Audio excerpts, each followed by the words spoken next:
আসসালামু আলাইকুম।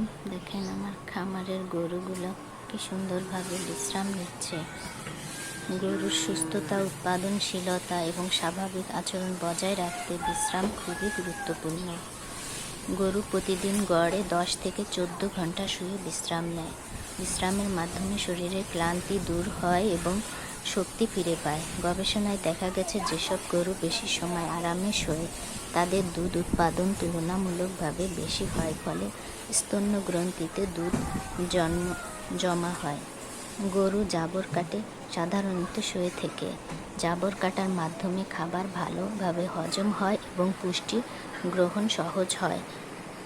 পর্যাপ্ত বিশ্রাম না পেলে গরু স্ট্রেসে ভোগে, যার ফলে রোগ প্রতিরোধ ক্ষমতা কমে যায়।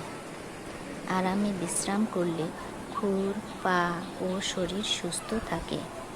সুস্থ বিশ্রামপ্রাপ্ত গরুর প্রজনন ক্ষমতা ভালো হয়।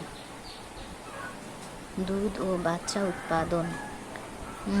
উৎপাদনে গরুর কার্যক্ষমতা বেড়ে যায়।